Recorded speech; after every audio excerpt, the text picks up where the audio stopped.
He said, you have 6 months before you are likely to be in a wheelchair. You are going to likely lose the ability to talk, to walk, to dance, to paint, to really do all of those everyday living activities. You got 6 months. And I looked at him and my answer was no. That will not be me. I will find a way. I'm Art Blanchford, and this is Life in Transition. Welcome back to the Life in Transition podcast. I am really excited today to have with us Bitsy Hamilton. Bitsy has been an educator for over 2 decades, who is now an author of an upcoming book, we'll talk about it in a little bit, and a life coach, and is thriving after overcoming multiple sclerosis. Bitsy, welcome to the Life in Transition podcast. Thank you. It's exciting to be here. Likewise. Jumping in then, Bitsy, what would you consider to be one of the most impactful, important, useful, meaningful transitions that you've been through in your life?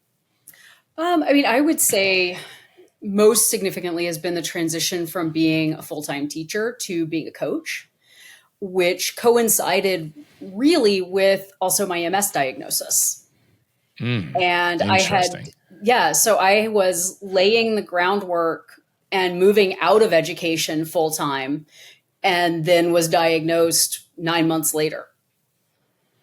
Wow. So, So you have both of the, you have one, really huge transition, career transition. Mm-hmm. And then you have a really, if I would say it for myself, it was me, a super scary health diagnosis. Yes. Roughly at the same time. Yes. 8 years ago. 8 years ago. Okay. So what, looking at that now, and if you want to take them separately or if you want to take them together, what's one of the big learnings that came out of that transition or those transitions? So those transitions, both of them were, moving from education to coaching was really following my heart and my change in lifestyle and my change in my life, which was, being a teacher is truly a full-time, overtime responsibility all the time. And you work hard, you work long hours, just because the kids get out of school at 3:30 does not mean you are done for the day by any means. Right. You have all the prep and all the grading and everything else to do, and communication and all of it. And, you got the Friday night football games. Even your weekends are not truly your own. Right. And I recognized that I was having some health problems and was starting to slow down and frankly needed some more leeway in my life, because that is one thing teachers will tell you. I don't even have time to go to the bathroom, let alone go to a doctor's appointment. It's really consuming. Yeah. It's an all-consuming profession. And I realized that in order to take care of my health, I was going to need more flexibility. So coaching was an opportunity for that. So you started to feel this, something was going on with your health.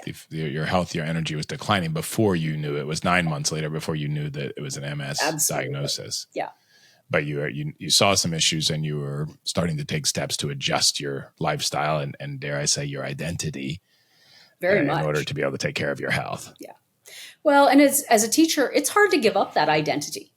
That is for sure a big part of who you are. It's how you define yourself. Right. And to willingly give it up is hard. And to say, I simply can't anymore. Right. I need to make a shift. What's that going to be? How much of your identity was tied up in being a teacher, Bitsy? I would say a lot. I would say a lot. It, even in graduate school, I knew I didn't really want to be a researcher. I wanted to teach. I wanted to advise. I wanted to work one-on-one with people. And so I made the transition, instead of finishing my PhD, to just take my master's and start working with high school kids, which I loved. Most people don't really like teenagers. I adore them. I just think they are so much fun. And So for me, it really was a lot of my identity. And in the times that I did give it up and work in university administration and things like that, it was always how do I get back to this? How do I find that part of myself again, where I can give so much of myself, because I do enjoy doing that. But at the same time, recognizing like, where are my boundaries for myself? And how has that evolved? Like, how did you, because I think that's something that, I know I struggled with, I know a lot of our listeners, are struggling with, going through big transitions. Like, how do I change what I'm doing, maybe keep doing what I love, but not have my whole identity tied up in it, to be healthy, to have these boundaries. So I'm not literally killing myself, right? Not immediately, but over time, if we don't have any boundaries, we're sucking our health, we're sucking our life force down much faster than it can regenerate. Mm-hmm. And therefore, eventually, if we continue at the same pace or intensity or identity, then we won't have anything left. How did you make that? How did you make those shifts? How did you let go of your identity to be able to do that? Well, I will credit my father with this for the rest of my life, because when I first started to get sick, he sat me down and he said, here's the thing. If you don't have your health, you don't have anything. Right. And you take care of that and you protect that at all costs, even if that means changing your job, even if that means, you make the sacrifices to take care of your health, because that is, you cannot ever get it. You can't really get it back once it's truly gone. Or right, it's much harder. Sure. And even if you could get it back later, hypothetically, the time when you're living without it is there's nothing else that counts during that time except getting it back anyway. Exactly. So if you're continuing to work, you're at such a diminished place that you're not really living, let alone thriving, if you don't have your health. Almost impossible to. And as anybody who's ever been through a major illness can tell you, it's all consuming. Right. It is all consuming. Which is, is your body and or some higher power telling you it's time to make a change? It's time to make a change. So for me, it was, okay, how do I start to prioritize my health? Because I'm coming home exhausted. I am just, I have no gas left in the tank for any of the other things. Like, yes, I love my work. Yes, I love the kids I work with. But there are other things in my life too. Right. And I think and quite frankly, to be good at the primary love, you have to take time for the other things as well. Exactly. Right. Absolutely. It's not an option. So how did you start to take those steps, Bitsy? What did you do to start to take care of yourself? So the first thing I really embraced was one of my passions. Surprisingly enough, I suppose. But from the time I was a child, I was an artist. I painted, I drew, I colored, I whatever. And you may even see them behind me because my office doubles as my studio. Yeah. But that was a piece painting, drawing back there. Yeah, I had disconnected from it, oddly enough, because I had an injury to my wrist and I lost a lot of motor control. Mm-hmm. And I just said, I can't do what I want to do, so I'm not going to do. And then I was living in New Orleans, surrounded by art all the time. Had an art market across the street from my house every month. Right. And I went, it doesn't have to be good anymore. It just has to be. Mm-hmm. And how did you come to that realization? Because with creativity, that's where most of us get stuck, right? We think it has to be perfect and then we stop, but it's actually the process that's so healthy. And if you're lucky enough for some of it to be good, great. Yeah. But it doesn't have to be. It's the process. So how did you get yourself past that? How did you come to that realization? So for whatever reason, I have been carting around a box of crayons that belonged to my baby brother for decades now. Right. Like his old school box full of crayons, for whatever reason, ended up in my possession. And I found them in the office one day and I went, you know what? Who cares? Just color. Just draw. It does not matter. Let these be fun. Open up that box, smell those Crayolas, and just did it for the first time in forever, when it wasn't just like a doodle on the side of a pad. And I went, oh, this this little spark is the thing I have not been tending for so long. So you felt that right away. You felt this shift in your creativity right away. Huge. And felt like there's something, there's a spark, there's an ember here that needs some oxygen. Yeah. We got to feed it. Got to feed it. Interesting. And that turned. And was that about the same time? Was that about the same time as the health challenges? It was right in that time frame? Yeah, it was very much as I was sick. I was about to go through a divorce. There were a lot of transitions that were also happening at that time. And I said, okay, what is fundamental to me? What's that thing in my core that I do not want to let go of? What's the light I don't want to let go out? And it was my creativity. Interesting. So this was really a life reboot, if you will. If you're having career identity shifts, health shifts, relationship shifts, right? This is a whole midlife reboot. It was. I was like, okay, I am 30 years old. What is going on in my world? How do I want my life to look? And this ain't it. Right. Right. Exhausted, in pain, unhappy. No, this isn't it. But art makes me happy. Let's do that. I don't care if I sell a painting. I don't care if it's any good. Right. That's not the point. Right. The point is process it. Right. How have you, so that was 8 years ago, roughly? That would have been 15 years ago. Okay, so that part came even much earlier. That came even earlier than the other transitions that we're talking about. And then the others came after.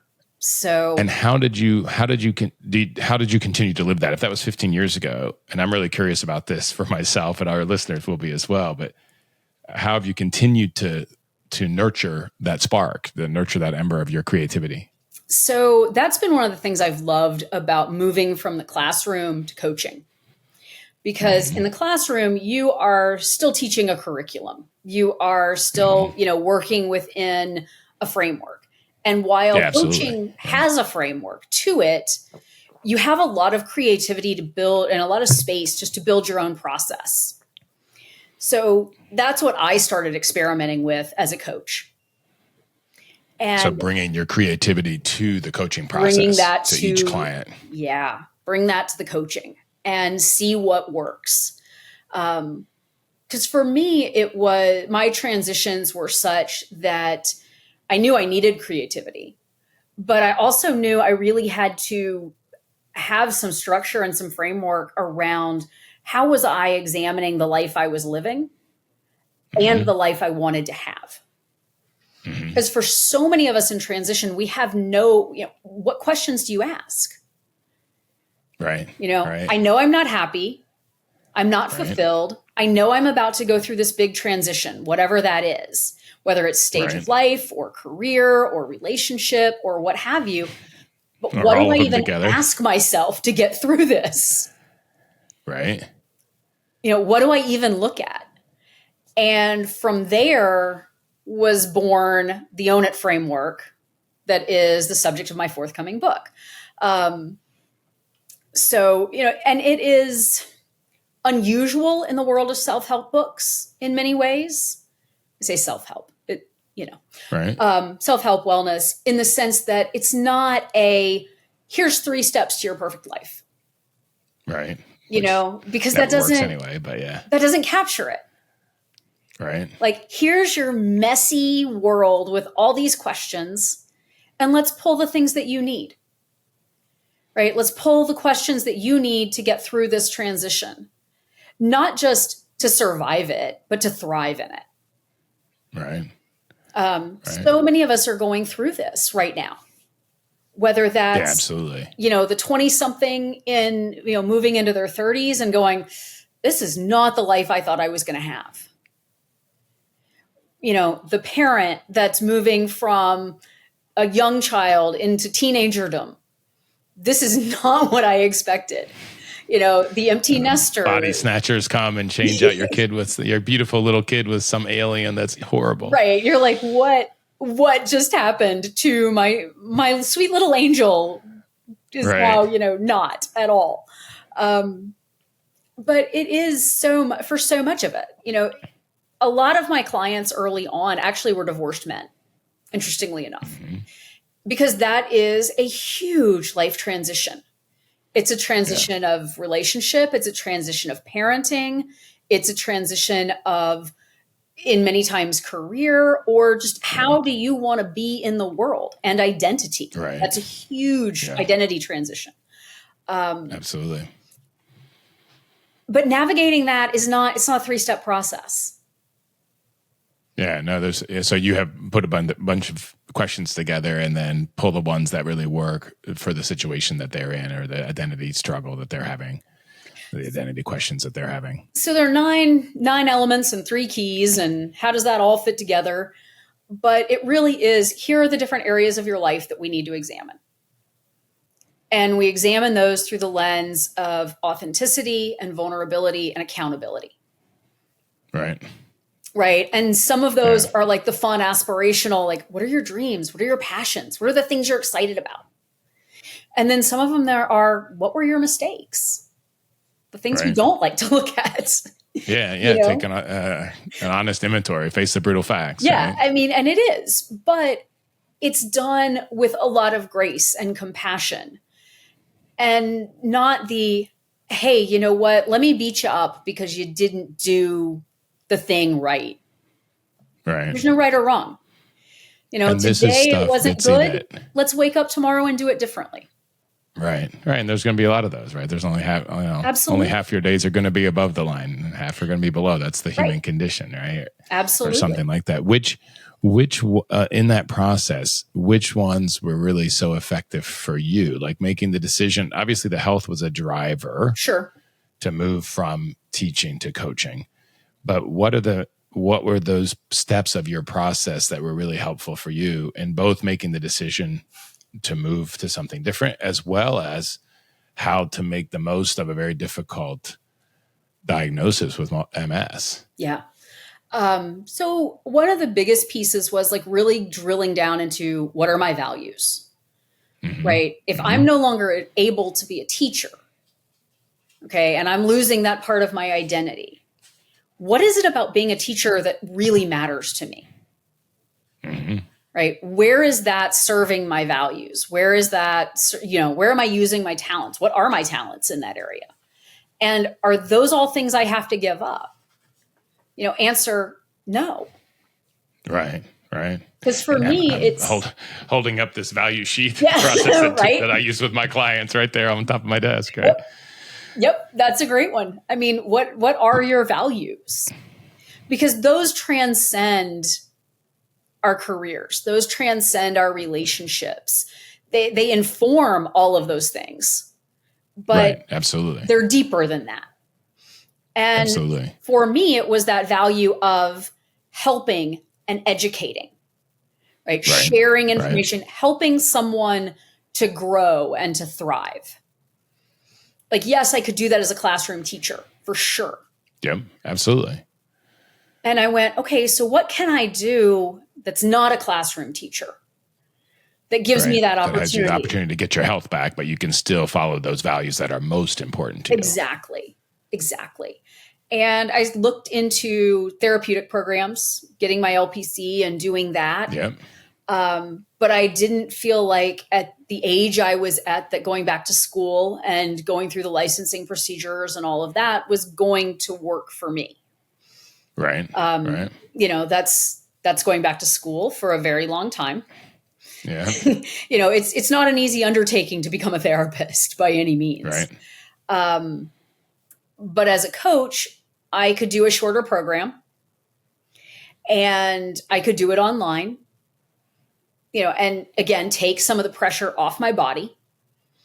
Right.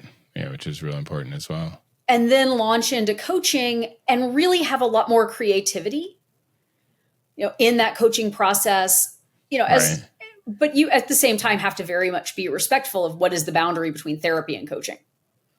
Sure. Because that can be a gray area. Yeah, absolutely. It's interesting. I have those conversations with my clients as well as with my therapist. He's like, well, we can have this conversation, but this is more of a coaching conversation than a therapy conversation because there's different regulations and guidelines for that. Right. Question for you. I mean, you found creativity and the flexibility of coaching in your approach to helping individuals. You also mentioned that you're still painting today. Did you keep an art creativity practice running that whole time, the last 15 years? Absolutely. And how has that, and that one, congratulations for that, for keeping it going. And how has that served you? Like, what have you felt and noticed? Obviously, you talked about that first time you picked up the crayons, you went, yes, there's something really here for this, for me. How has that served you? Why have you made it so important to continue doing it for 15 years? So the artwork for me is not just a creative outlet, but it's also an emotional outlet. And it's a way to process whatever's going on for me, in me, onto a canvas. And if that's, frustration, if that's joy, if that's, sorrow, if it's grief, that goes on the canvas. And by letting it go onto the canvas, it goes out of me. Yeah. So this is emotional expression. Yeah. Right? The Hoffman process talks about that. You have to express your emotions in one way or another to let them not get stuck in you. Right. So this is emotional expression, and it's been important enough. And you feel like how many days when you're doing your artwork, how many days, what percentage of the days do you feel it right afterward, that there is a release right afterward? Or is it something that's cumulative? Like, how many days do you feel the release right afterward? It's always.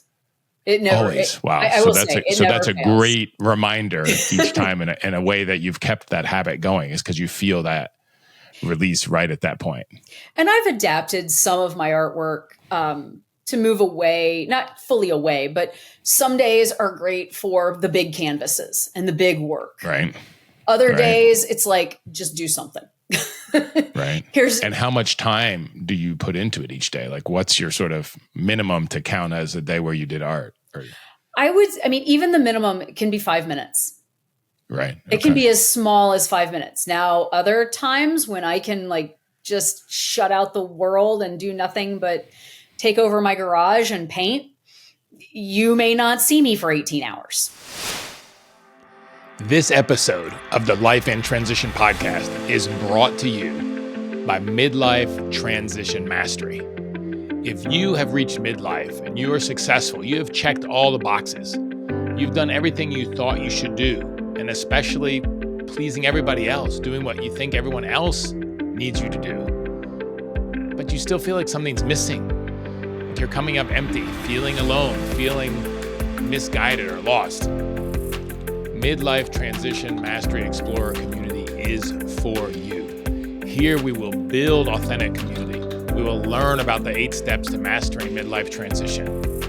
And we will learn and execute living life with no regrets in our second half. Please check out the community on lifeintransition.online/MLTM, Midlife Transition Mastery.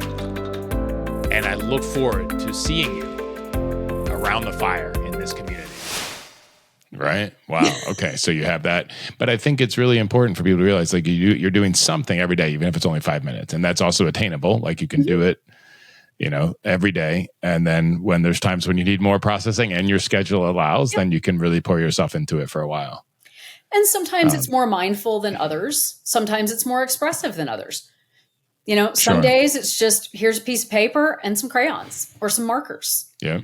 Or some pastels. You don't see my office, but all those things I just named are within arm's reach right now. Nice. So it can just be as simple as let me grab the pastels and the paper and go. Do you have, I'm thinking of this because I had a guest on who was the creator of MacGyver, the TV show that maybe you grew up on, I grew up on. Great show. And he talked about how the creative process or busying the mind with something else, besides what you're trying to think about, unlocked his creative process toward the show. Right. So he would spend time building paper models just to keep his conscious mind sort of occupied so that the answers to the questions could be tapped into for what he needed to create for his show, and wrote a complete show every week himself. Oh, wow. For a very long time, for many years. Yeah. Do you have specific, besides this release and this feeling good, do you have specific realizations, inspiration, ahas that come to you during your creative process?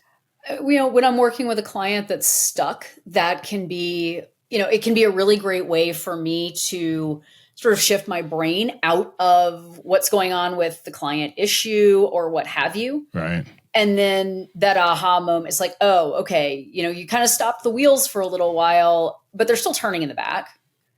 That's always part of it. I never really know what's going to come out of the processing. Right. It may be, you just don't know what's coming, and that's okay. Yeah, no, exactly. I think that's the point, is to stop the analytical mind so that you can tap into a higher inspiration, whether you call it subconscious, you call it God or whatever, that can come through you and come with these solutions without analyzing them to death. We can get stuck in our own analysis, obviously. Right. Well, and we can get stuck in especially for someone who is a helper, it's how do I help more? Well, sometimes the answer isn't help more. Sometimes it's actually help less. Right. Sometimes it's, this client, you need to back off and let this client figure it out a little bit. Let them test the waters. Just because I think I know what's right. And that actually goes against the tenets of coaching. As the coach, I don't know what's right. The client it depends which. Yeah, exactly. It depends which coaching you have. I had my training in the Ericksonian model, which is exactly that the client has the answers and our job is to help them uncover them. Right.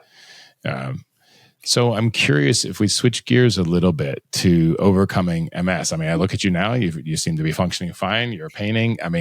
What was that journey like, and what did you learn from that experience? So that was a very long journey of a lot of pain and a lot of doctors not really looking at someone in their 20s as a potential MS candidate. That was a specialist who actually was and is an MS specialist and a top researcher in it, completely missing it. Wow. Just because their paradigm is that 28-year-olds or people in their 20s don't have MS. People in their 20s don't have MS, and mine didn't manifest in a typical way. Right. It actually manifested on my spine before it showed up in my brain, which is very unusual. Right. So for me, it was doing a lot of work to advocate for myself and say, something's not right. Like, we got to figure this out. Right. And working against convention, if you will. That was. And where did the courage come from for that? Where did the confidence come from for that? Because that's something that stops a lot of people, right? I would have to say that is Scottish stubbornness right there. But when I was finally, because I said, this can't be right. I can't feel this bad all the time. There's no way this is okay. So but it's also, Scottish stubbornness, but also really trusting yourself, like trusting yourself and your experience inside your body more than what somebody else was telling you. Very much so. And when I was finally officially diagnosed 8 years ago, my doctor said, you have, you have progressive MS. Wow. And what were the symptoms like for you at that point? So at what that were you experiencing? point, I was experiencing tremendous nerve pain. I could barely be touched. If you just gently, touched my arm, it would feel like you slugged me. Oh, wow. Yeah, not fun. A lot of brain fog, a lot of sleep deprivation. I was having ocular neuritis, which is another very common MS symptom where the optic nerve in the brain swells and it affects your vision. That's actually one of the very often optometrists see this first because I can't see. I go to an eye doctor. Right. And they go, oh, you need to go see a neurologist. But all of those things were happening at that time. Unbeknownst to me, because I did not at that time know it was MS, heat is very much an exacerbator of MS symptoms. And I was doing what I thought was good for myself, which was saunas and hot tubs and, when in reality, that was just making things 10 times worse. Right. At that point, my MRIs showed lesions on brain and spine. And they said, because these are appearing together, or at least that's what the doctor thought was happening, this is progressive MS. This is the scary kind. And he said, you have 6 months before you are likely to be in a wheelchair. Holy cow. You are going to likely lose the ability to talk, to walk, to dance, to paint, to really do all of those everyday living activities. You got 6 months. And I looked at him. And what was going on in your mind at that point? I won't say the words that came out of my mouth.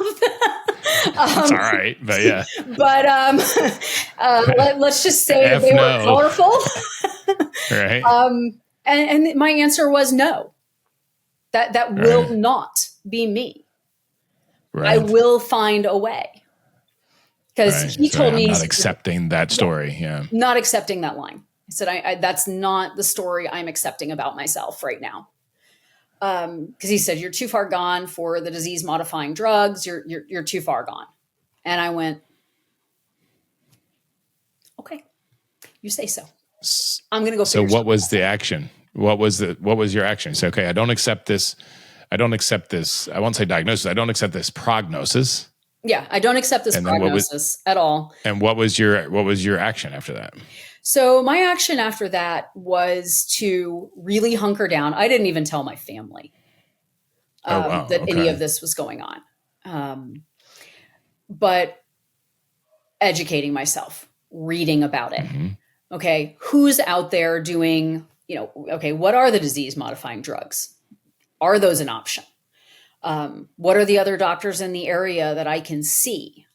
What are the holistic pieces that we're using? What are the other things that are going on in this world?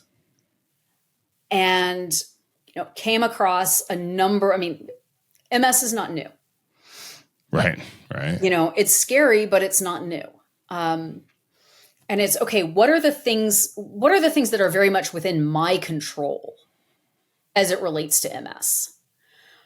Control your inflammation, change your diet, do, light exercise, gentle exercise, right? MS patients. So what does that look like? Walking, yoga? What are the gentle exercises that you water aerobics? Look, me and the 80-year-olds, this was exactly where I needed to be. Right. Because the pool controls your body temperature, keeps you cool. Right. Yeah. And no impact to really speak of on your joints. So, we're not shocking the body. It's not high intensity exercise, but you're maintaining. But you're moving and yeah. So a lot of walking, a lot of yoga, Pilates, things like that. Really embracing a very different diet. I had been gluten-free at that point for quite some time because I had learned that was just affecting my system in ways I didn't like. Mm-hmm. And all from an inflammatory perspective, but adios the alcohol, adios the things that are contributing to your inflammation. Right. So sugars and refined carbohydrates that mimic sugars as well as alcohol, everything gone. Yeah. Cut that stuff out. And my symptom, watch my exposure to heat. That is, I know for me, a very big one. It's like, get out of the sauna. Get out of the hot tub. Don't do, okay, you kind of set yourself up there, Bits, unknowingly. Yeah, but, sure. Don't do that again. But make those changes. Be proactive about it. Right. And see if it makes a difference. Because, he might be right. I might have 6 months. But what if he's not? Yeah. Let's do the things we can, right? The serenity prayer, right? Yeah, exactly. What can I control? What can I control? Have the courage to do that, right? Yeah. And do I? I got really lucky. And what did you find? Did it shift things when you started doing these protocols yourself? It did. And started those protocols, started doing a lot of, IV therapy and things like that really were able to offset a lot of the things that I had done to damage my system. It's like, here, here's glutathione. This is going to help your nerves regrow. This is, these are all things that naturally occur in the body. Like I had my vitamin D levels tested, and MS patients traditionally have very, very low vitamin D levels. Mine was 3. Wow. Yeah, 3. Wow. I was like, this is supposed to be at least middle-aged, not toddler. This isn't okay. Right. So how do we fix that? Right. How do we really supplement that, or whatever we can do to get those levels to the right level? If that means cooking in the sun, let's do a little cooking. Like, what does that take to try to get those, eat a whole lot of spinach. Spinach, but you want that not just through like a supplement, but also through, just the natural things that you want to put in your body. Absolutely. And how long did it take before you started seeing improvement in your symptoms, Bitsy? I would say, within 3 months, I started seeing a change. Nice.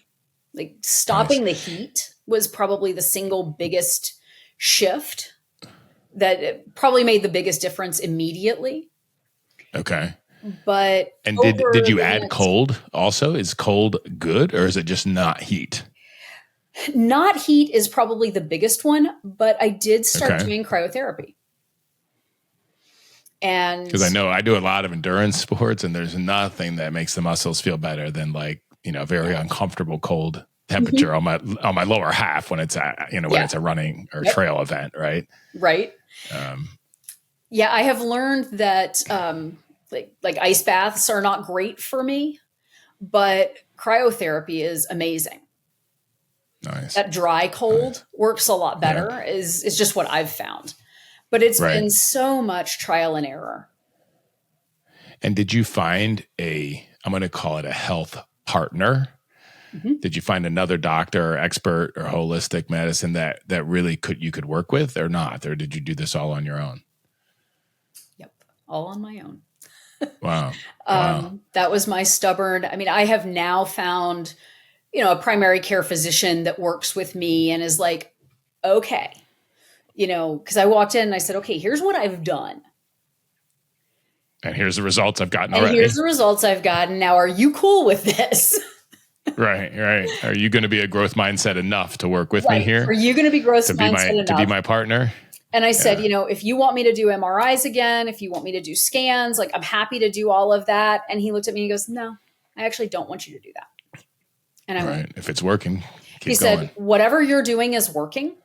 And I'm afraid that if you go in and you do an MRI and it shows that you've progressed, it's actually going to be so detrimental for your mental health that, let's just not do that unless you start to be symptomatic again. Yeah.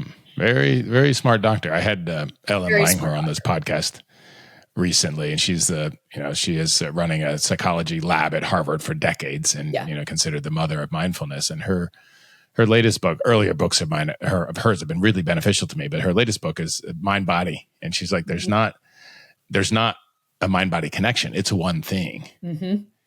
Right. So whatever we tell ourselves, for whatever the reason, it manifests as well in the body. So I think the doctor is really wise to not give you a label or to show you evidence, even if it's only one type. But if your mind took that as evidence, then it would set you back for sure. Well, so that was really smart. He was and is still my doctor. I think the world of him. He's been amazing. And I was presented with the opportunity to do NAD IV therapy, which is, one of the crazes in the wellness world right now for anti-aging. Right. And my question was, how does this affect MS? Right. Absolutely. And that's always my first question. Here's a supplement, here's a treatment, here's a thing that you think is unrelated, but actually how can it affect this? Because it could be positive, it could be negative, it could be neutral. Yeah. And at the time that I started it, there was one little bitty mouse study out there that showed that it reversed MS lesions. Nothing the FDA has approved, nothing, I would never present it as everyone with MS should do this by any means. Right. But I went, okay, there's this one little mouse study that shows this. It's not going to hurt me. Right. And that was my conversation with my doctor. I said, if I do this, is it likely to hurt me? He goes, no. Right. He goes, it might Okay. help. Then let's try it. Yep. Then let's try it. Okay. Let's see what happens. Yep. I was like, even if that makes my gray hair slow down, I don't know. Right. It's not a bad thing in my world. Maybe I should get some. Take this gray out of the beard. Is it gonna? Didn't make any difference on the gray hair, but at the same time, a year and a half later, I did decide I wanted the MRI. Okay. Right. Because I give said you some more data at that point. I wanted more data because I was at that time in a relationship with someone that I thought, you know what? He deserves to understand what he's getting into. Right. Is this thing gone? Are we cured? What are we doing? And or have we managed the symptoms in a way that it's, that life is bearable, but it might come back in a year or two? Yeah, where are we? And my MRIs came back clear. Completely. Wow. And I'm like, that's awesome. That's so awesome. So my doctor messaged me and was like, you're totally clear. You can go do whatever you want. If you want to go skydiving, go skydiving. Right. And that was on like a Thursday. And then that Monday morning, I sent the pictures from skydiving over the weekend. I was like, doctor's orders. That's awesome. That's awesome. How long was that from when you first were diagnosed until you were clear? What you measured clear, right? You may have been clear before, but you said it was a year and a half, or was that from the time I was diagnosed to clear? I was diagnosed in 2017. I showed clear in April of 22. Okay, so it was a journey. 5 years. I mean, it was 5 years. Take. It was a lot of work and a lot of education and a lot of stubbornness. Yeah, but look where you are, right? Exactly. You call it stubbornness. I would give it a different name for yourself, right? Like choosing your path, right? And to be really proud of that, right? To be willing to do what you can. And it's interesting that most of the things that you talked about, giving up the heat, and sauna and stuff is not necessarily universally good for everybody, but everything else you did is, it's going to solve most of whatever ails you. And reducing inflammation, giving up alcohol, giving up sugar, things that manifest as sugar, refined carbohydrates, all of those things are going to be super good for you no matter what you're doing. Right. And so much of it was, none of this is going to hurt you. Right. So might as well try. Might as well try it. Like we are throwing Hail Mary passes left and right to see what's going to happen. Right. But that takes a level of risk willingness, if you will. Yeah. You have to be willing to take the chances and make the sacrifices. Yeah, make the sacrifice. That's what I'm saying. It takes the discipline and the courage to be willing to say, hey, what are the things I can own in this? And then be willing to do the things that you can own, right? And that's applicable to every area of life, right? If you want certain results, the question is, are you willing to pay the price? There's always a cost. Always. But is that cost benefit analysis worth it? And obviously after the conversation with your dad, that the health is the most important thing. And you really live that now very clearly by sort of staring, death or incapacity, at least in the mirror for a little while. Absolutely. Of course, then it's worth it. And how do you feel now, Bitsy? How is your energy and your vitality now compared to where it was, even before when you were still teaching, but starting to feel like you were dragging and so forth?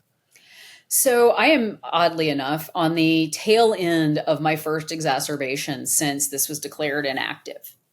And that came at the heels of a year and a half of navigating my mom's very rapid decline and ultimate passing, which I think we can all see as a very stressful event. Going through all of that with her, I was not entirely shocked that it's like, okay, I know I'm risking it because I know where my stress levels are. And I know that I've been sacrificing things like my painting, like some of my exercise, like some of my healthier eating. Like I've been giving that up for the last year and a half because of where my focus has been. To my detriment, frankly. Would I change it? No, absolutely not. But where I find myself today is going, okay, So that was an exacerbation of symptoms. I got a glimpse of it again. I don't want to go back there. Right. And what do I do now? Right. But now I have a playbook. Right. Yeah. You know what to do to get back in the right basis. And it's get your sleep and get your eating right. And, which is this stuff that benefits all of us. Right. Right. Most of these things are not radical. Right. Again, this is my journey. This is not the journey of everyone with MS by any means. For sure. But there are behaviors that you had that can be useful to anybody actually in any situation. Yes. What is mine that I can control? What is the things that I can actually, what are the processes? Right? We never control the outcome, but what are the processes that I can implement that give me the best chance of having a better outcome? Right. And what's the mindset I need to adopt in order to achieve this? Right. Because that is a place where truly the place you are coming from mentally in this, with any kind of health condition, really, that's going to make a whole lot of the difference. Absolutely. Absolutely. If I had signed on and said, 6 months, okay, fine. I'll accept my fate in 6 months. Well, I probably where would you be now? Where would I be now? And would I have a successful coaching career? Would I be writing a book? Would I still be painting? Would I still be out on a dance floor? Would I still be doing, hiking and doing all the things that I love to do and living my purpose and my values in helping others? This episode of the Life in Transition podcast is brought to you by Transition Mastery Coaching. If you have made it to midlife and you're successful and you are going through transitions in your life, in your business, in your career, or in your organization, and you are looking to master those transitions, to make the most of them, to accelerate into the next phase of your organization or your life. If you're facing, challenges in your business, challenges in your relationship, challenges in your health, and you really want to transition those quickly, I'm here to guide you for that. And I look forward to working with you. You can sign up for either Pinnacle Transition Coaching or Summit. Please go to lifeintransition.online/MLTM and scroll to see the Summit and Pinnacle Coaching, or reach out to me directly on my email, art@artblanchford.com. And I look forward to connecting with you and helping you to accelerate your transitions to achieve what it is that you want to achieve in the second half in your organization and in your life, so you can live your whole life with no regrets. Right. Yeah. And so, if you had accepted that diagnosis, more than likely you wouldn't be here. But if you that's a stark contrast from where you are now, living a vibrant and full life, and even having the capacity to take care of your mom, even if you didn't have the perfect health boundaries for yourself during that time, but then also being able to recover from that. What if you could go back 8 years or 15 years even, we were sort of talking about two transitions here. Yeah. What is something you would tell your younger self? What is something you'd like your younger self to know? To have the hope. To really embrace, understand that's the thing you can't let go of. And whatever comes up, to stay focused on the hope for a good outcome, no matter what it is. And yeah, beautiful. Beautiful. It's that, and work for it. Right. Be willing to work for what you want. You want healthy outcomes, work for them. They don't just happen. Right. Yeah, there's a price, and is that price? Everything has a price. Everything has a cost, and are you willing to pay the price? Yeah. Right. And is it worth it for you? And if you look at your vibrant self today, obviously in your case, if you could be dead or having this vibrant life that you have, or I'll take this all day long. Right. And quite frankly, as we said many times, most of those things are really good for you anyway. Right. So if you had one tool, one coaching tool, one coaching advice to give to somebody that's going through either this big career transition or facing I want to say, an overwhelming health diagnosis, something that where they could hit pause on this podcast right now and say, I'm going to go take this action, and then I'll come back to the rest of the podcast. That simple, that actionable. What would it be? Who do you want to be authentically at the end of this transition? That's a wonderful question. So then, and if I take it one step, not one step further, but one more step into the execution. So you hit pause on the podcast. What's the best process for coming up with an answer on that? Is it something where you say, okay, go write the question and then go do some creative work or meditate on it? What is the process the best process that you recommend for coming up with some clarity about that? Well, and that's where my framework comes into play. It's like, here are these 9 elements. Now go with these. Right. Right. And see where you are and where you want to be at the end of this transition as it relates to your hopes and your dreams and your passions and the things that, where do you want to be in this context? And then we go from there. But if you can't see the person you want to be, you can't get there. You have to be able to envision that. So until you have that clear, that's where I should spend my time until I have that clear. And if it's something that's, very difficult, like knowing what we want, I feel is one of the most difficult challenges in life. Most of us don't ever think we have the permission or the opportunity to actually ask what we want. We're just too busy making ends meet or whatever the story is we tell ourselves. But this question of like, who do I want to be at the next phase, at the start of the next phase? And then to sit with that, if you will, in a way until you have some clarity on that is the most important thing. Yeah. And whether that's triggered by a health crisis or whether it's triggered by a career or identity crisis, it's still the same point. Yeah. What do you want to hold on to about yourself? What carries through? Or is there nothing you want to hold on to about yourself? Right? What are your aspirations for yourself? Right. What values do you want to live through this transition? Right. What is that spark? I think if you're talking about even just writing with the crayons, something I did when I was younger and then for whatever reason, only God knows, right? Whatever reason that you kept these crayons for 2.5 decades. Yeah, I still have them. And then picked them up. Yeah, good. But I think that's if there's nothing else that comes, there's nothing you want to carry over and it's not clear what your aspirations are, to at least tap into that spark. Yeah. And one of my favorite, open up that channel. And I love to ask people, like, what did you love to do when you were 5? Right. What did you love when you were a little kid? Yep. What was it? Yep. Right. What did you dream about being when you were a kid? Right. If I asked 5-year-old Art, what did you want to be? What do you want to be right now? Because every kid's got an answer, right? Right. I mean, and we go, I want to be an astronaut, or, I want to be a firefighter, or I want to be an artist, or I want to be a parent, or whatever.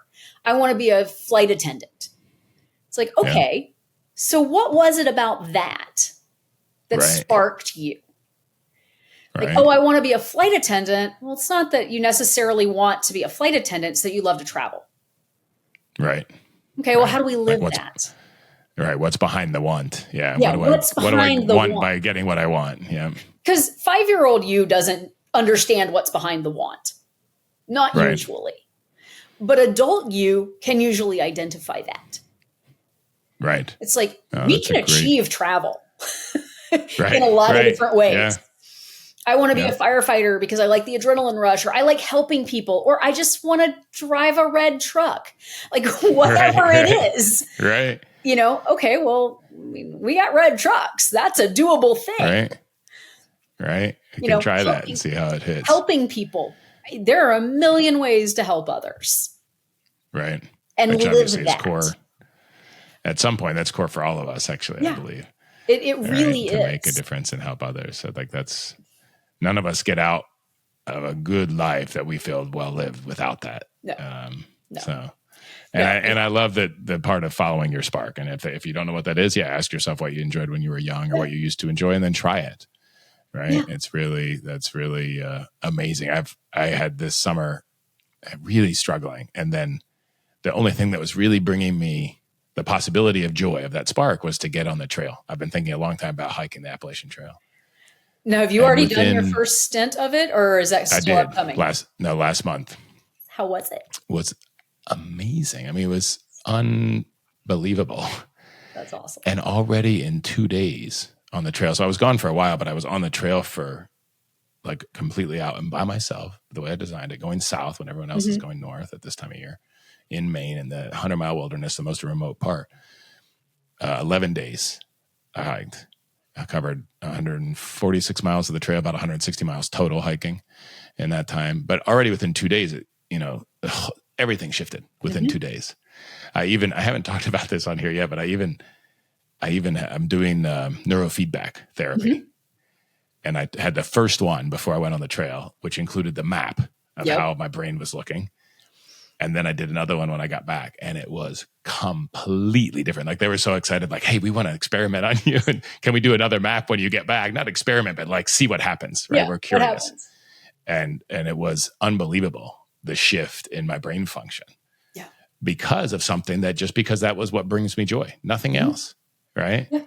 And to follow that, even though it doesn't make any sense, it's not going to solve any career problems or empty nesting problems or anything like that, except that it sort of solves all of them because I get peace and clarity and joy, from that. So great. You get to live your spark. You get to live that. Exactly. And you feed your body, you feed your brain with that. And of course it's going to create changes. Absolutely. Yeah. But it was amazing. It was stark how much change there was just from 2 weeks on the trail. So, and then the other people that I met, that found all around health. I met a lot of people that were finishing a through hike. Yeah. All different ages, like from, young people, early 20s to 80s. Yeah. And to see the amount of health generated for most of these folks by doing something that gave them a spark and sticking at it, paying the price, even though it's really uncomfortable. I mean, hiking the AT in 6 months, like you have a lot of discomfort, but it's really does a lot of good. So, so it's pretty magical. So I love that advice. Last question for you, Bitsy. If somebody wants to find out more about you, I know you've talked some about your framework and your upcoming book, where can they best connect with you? Where can they learn more about you? Sure. So my website is coachbitsy.com. So that's an awesome place. And that's also my Instagram. So that is another handy dandy place to find me, or on LinkedIn. Those are the best ways to find me. And on LinkedIn, are you Bitsy Hamilton or Elizabeth Hamilton? It's actually Elizabeth Bitsy Hamilton. So if you type in Bitsy Hamilton, you'll find me. You'll still find it. Yeah, that's a name that nobody else has, right? It's not LinkedIn. Common. Elizabeth Hamiltons are kind of a dime a dozen. Yeah, probably quite a few of them. Yeah. I got very lucky along the way and got an unusual Elizabeth nickname. So, and it helps when you're not quite 5'1" and... You got a Bitsy stature and a Bitsy nickname, right? Yeah, exactly. Exactly. It's like, yes, tiny human. Yes, I embrace that. There you go. Well, what I can say, Bitsy, is you don't have a tiny strength and spirit and soul. It's really amazing to see how you have taken control of what it is you can control and the remarkable life that you're creating for yourself because of that. So thank you for your vulnerability and authenticity and sharing that story with us today. I really, really appreciate it. It's very inspiring. No, my pleasure. So thank you for having me.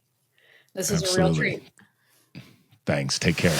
I can't wait to hear what action you are taking. Connect with me on LinkedIn or our website, lifeintransition.online, and let me know. Let a friend know too. It could be a huge encouragement to them and keep you on the track. Thank you so much for joining me today. Make sure you subscribe wherever you listen to podcasts, and it would mean a lot to me if you left a review and shared this episode with a friend. If you want to learn more about me and what I do when I'm not podcasting, please visit me at artblanchford.com. Thank you for listening. Together, let's make the most of life in transition.